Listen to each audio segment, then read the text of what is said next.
Under Section 107 of the Copyright Act 1976, allowance is made for fair use for purposes, such as criticism, comment, news, reporting, teaching, scholarship, and research. Fair use is a use permitted by copyright statute that may otherwise be infringing. Alright, well good morning, it's me, Jen. Our beautiful It's Me, Jen is up nice and early this morning, telling everybody you better be hitting that like button. So if you haven't already hit the like button, please go out and hit that so the algorithm picks this channel up. You know, the channel's been struggling a little bit, right? We were down for like 3 months because of stupid animals here on YouTube. It sucked, right? It sucked. Here's all the animals on YouTube. And so now we're just now getting up and we're trying to get back in the algorithm. And so now my peeps gotta start hitting that like button again because that's what helps. It helps. People see that and they say, oh, somebody likes Bullhorn Betty. Who knew? And, you know, we need some help over here. So get those likes up. If you like Bullhorn Betty, you like what we're doing over here, get those likes up.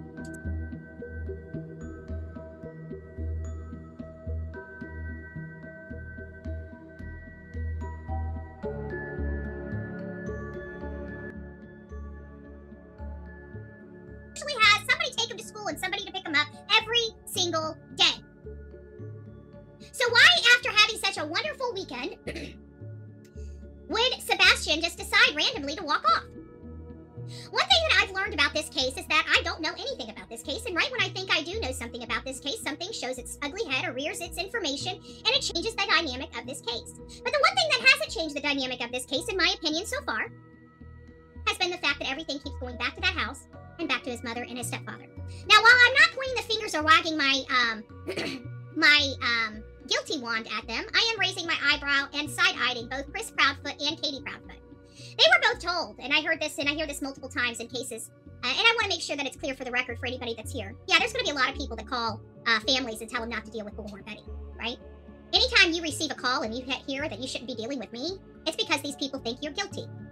Because if you go back to any and all interviews I have ever done in my life, one thing I don't do is I don't manipulate people's words. I let them say their own words and tell their own story, and I broadcast that usually in raw format to my audience without any edits. Very limited do I ever edit any interview that I have ever possessed, and this is in the history of me doing this very work. So when Chris and Katie, and I'm going to say this loud and proud, you are scared of Bullhorn Betty, then you are guilty of sin. Because I'm a very direct and pointed person. I'm very blunt. I'm very direct. I'm sweet. I'm nice. I'm kind. I care. One thing I don't do is I don't manipulate. So if you're scared of me, and I just want to put that out there, if you're scared of me, then I'm worried about you. Because the only time parents or anybody is terrified of me is usually if they're guilty. So I want to make sure that that is stated across this platform. Any person that is concerned or worried about interviewing with me is most likely guilty. Because I don't have problems, even with all the people calling and trying to reach out and actually thinking that a parent of a missing child or a dead child really gives a shit about some petty YouTube bullshit.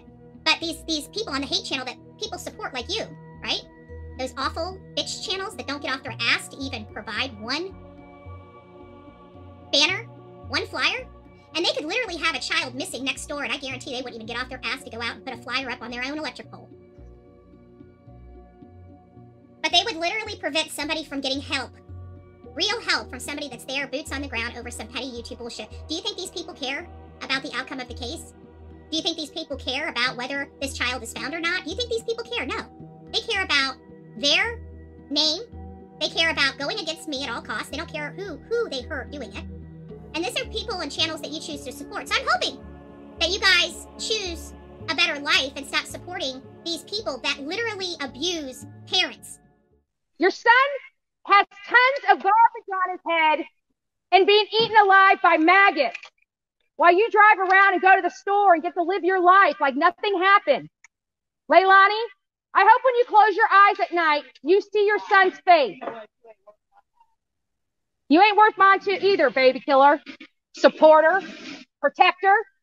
You're no different than the people in that house. What's your drug of choice? Crack? Drug addicts. And you can tell. Look at their car. They're filth. How are they abusing them? Because they're calling them and getting them worried when they're already freaking worried about their kid. Do you think they give a shit about YouTube stuff? For the idiots in the freaking back that keep doing this to the parents and keep putting more pressure and hurting them. Oh, they don't care about that. Anybody that knows that these channels are reaching out to these families for petty YouTube bullshit, if you are supporting that, you are supporting the abuse of a victim. And shame on you. And if you don't like me, good, change the channel, because I don't like you if you do this type of stuff. I don't support that. Nor do I reach out to these families. Nor do I reach out to these family members. I don't reach out to them. I want to be very clear here. So when people are reaching out to them to abuse them, that's exactly what they are doing. They are reaching out there to hurt them even further. And you guys sit there and support that bullshit. It's sad. I don't reach out to them. Everybody thinks I reach out. I don't reach out to these people. You know how I get my interview? Let me tell you animals in the back how I get my interviews. They reach out to me. I know you don't understand that because you always have to go get her because nobody knows who you are.